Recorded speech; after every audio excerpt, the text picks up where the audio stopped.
Yo guys, and today welcome back to a new video, and in this video I'm going to be doing a formation guide on a 4-2-3-1. So I'm just going to basically walk you through the sort of plays that you'll need for this formation to work, and we'll get into some gameplay. So in the goalkeeper position you can have anyone, but in this case I have Adrian, who's actually the most overpowered goalkeeper I have played with in FIFA 15. So I suggest picking him up if you haven't, and I've actually done a player review on him if you want to check that out. I'll also leave the link in the description. Moving on to your two centre backs, you want them to be tall because they're going to be winning you any aerial threats, and you want them to be fairly fast as well. If they have over 70 pace, that'll be fine so they don't get left behind, and you want them to have decent physical stats as well so they can push your strikers off the ball, and it would make it a lot harder for your opponent to go past them if they're strong and big.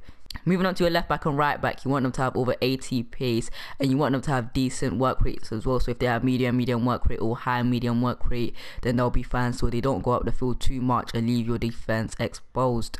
Height doesn't really matter because they're not going to get into the box too much to win you any headers, and you want them to have decent physical stats as well.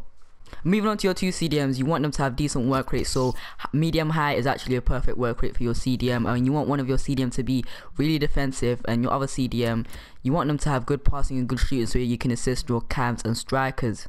Moving on to your free cams, you obviously need to have good pace, good shooting, good dribbling, and you want to have your slowest cam in the middle because you obviously want your two fastest cam slightly behind your striker, and they need to have good finishing, as I said, because they're gonna get into the box a lot of the time, and if they can't finish, then you're gonna struggle. So I suggest getting free cams who you're confident with and who you know will finish 9 times out of 10, because if they can't finish, then you're gonna struggle a lot.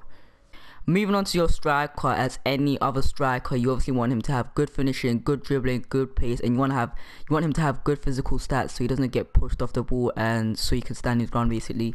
And you want to get a striker you're confident with.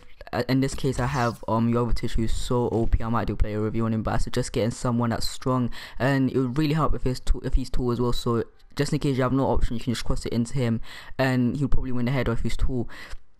But yeah, like I said, just get a striker you're confident with, who you know will finish 9 times out of 10. But I'm just gonna go into some gameplay now and talk about the stuff which I like and don't like about this formation.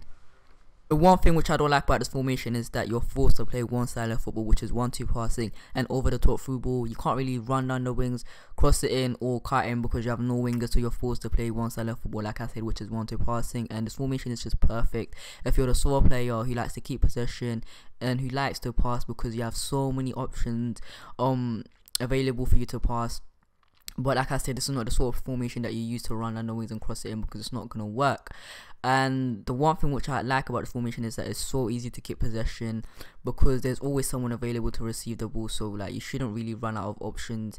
I mean, if you can't really pass, if you feel like the sort of player you just run down the wings and cross it in, then you're not going to find this formation useful. So I'm saying this formation is good for people who like to pass around the ball and that like to do over the top football, because this formation is perfect. But yeah, if you've enjoyed this video, make sure to drop a like and subscribe if you haven't already. Other than that, have a nice day.